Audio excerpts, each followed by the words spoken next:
ಬೀದರ್ ಜಿಲ್ಲೆಯ ಮನ್ನಹಳ್ಳಿ ಪೊಲೀಸ್ ಠಾಣಾ ವ್ಯಾಪ್ತಿಯಲ್ಲಿ ಅಕ್ರಮವಾಗಿ ಸಂಗ್ರಹಿಸಿಟ್ಟಿದ್ದ ಸುಮಾರು 83 ಕೆಜಿ ಗಾಂಜಾವನ್ನ ಪೊಲೀಸರು ವಶಪಡಿಸಿಕೊಂಡಿದ್ದಾರೆ.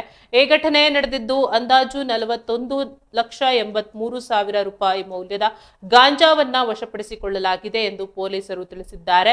ಮನ್ನಹಳ್ಳಿ ಪೊಲೀಸ್ ಠಾಣಾ ವ್ಯಾಪ್ತಿಯಲ್ಲಿ ಭಂಗೂರು ಗ್ರಾಮದ ಬಳಿ ಇರುವ ಹೈದರಾಬಾದ್ ಮುಂಬೈ ರಾಷ್ಟ್ರೀಯ ಹೆದ್ದಾರಿಯ ಸರ್ವಿಸ್ ರಸ್ತೆಯಲ್ಲಿ ಗಾಂಜಾ ಸಂಗ್ರಹಿಸಿಟ್ಟಿರುವ ಬಗ್ಗೆ ಖಚಿತ ಮಾಹಿತಿ ಪಡೆದ ಪೊಲೀಸರು ತಕ್ಷಣವೇ ದಾಳಿ ನಡೆಸಿದರು. ಈ ವೇಳೆ ಇಬ್ಬರು ಆರೋಪಿಗಳು ಸ್ಥಳದಲ್ಲಿದ್ದರು.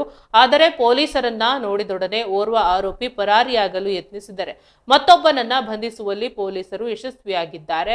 ಬಂಧಿತ ಆರೋಪಿಯನ್ನ ವಿಚಾರಣೆಗೊಳಪಡಿಸಿದಾಗ ಆತ ಒರಿಸ್ಸಾ ಮತ್ತು ಆಂಧ್ರಪ್ರದೇಶದ ಗಡಿ ಭಾಗದಿಂದ ಕಡಿಮೆ ಬೆಲೆಗೆ ಗಾಂಜಾ ಖರೀದಿಸಿ ಅದನ್ನ ಮಹಾರಾಷ್ಟ್ರದ ಪುಣೆಗೆ ಸಾಗಿಸಲು ಯೋಜಿಸಿದ್ದಾಗಿ ತಿಳಿದು ಬಂದಿದೆ. ಈ ಹಿಂದೆ ಸಹ ಇವರು ಇದೇ ರೀತಿ ಗಾಂಜಾವನ್ನ ಸಾಗಾಟ ಮಾಡುತ್ತಿದ್ದರು ಎಂದು ತಿಳಿದು ಬಂದಿದೆ. ಪರಾರಿಯಾದ ಆರೋಪಿಯ ಪತ್ತೆಗಾಗಿ ಪೊಲೀಸರು ಶೋಧ ಕಾರ್ಯವನ್ನ ಮುಂದುವರಿಸಿದ್ದಾರೆ.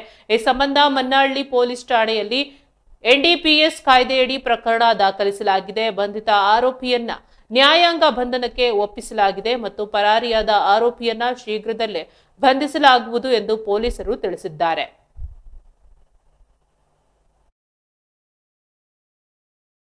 ಬಂಗೂರು ಬಾರ್ಡರ್ ಕಡೆ ನಮ್ಮ ಖಚಿತ ಮಾಹಿತಿ ಮೇರೆಗೆ ನಮ್ಮ ಮನ್ನಹಳ್ಳಿ ಪೊಲೀಸರು ಪ್ಲಸ್ ನಮ್ಮ DPO ಸ್ಟಾಫು ಎಲ್ಲರೂ ಸೇರಿ ನಿಗಾ ವಹಿಸಿ ಒಂದು ಗಾಡಿಯನ್ನು ಇಂಟರ್ಸೆಪ್ಟ್ ಮಾಡಿದ್ದೇವೆ ನಾವು.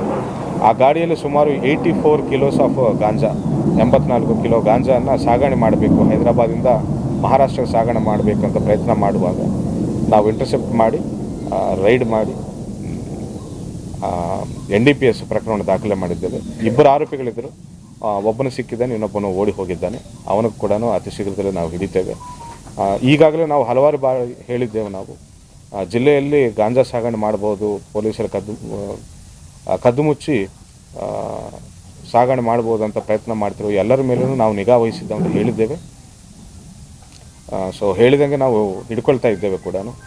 ಜಿಲ್ಲೆಯಲ್ಲಿ ಯಾವುದೇ ರೀತಿಯ ಮಾದಕ ವಸ್ತುಗಳ ಸಾಗಣೆಗೆ ನಾವು ಆಸ್ಪದ ನೀಡಲ್ಲ ಅಂತ ಮತ್ತೊಂದು ಸರಿ ನಾವು ಹೇಳ್ತಾ ಇದ್ದೇವೆ.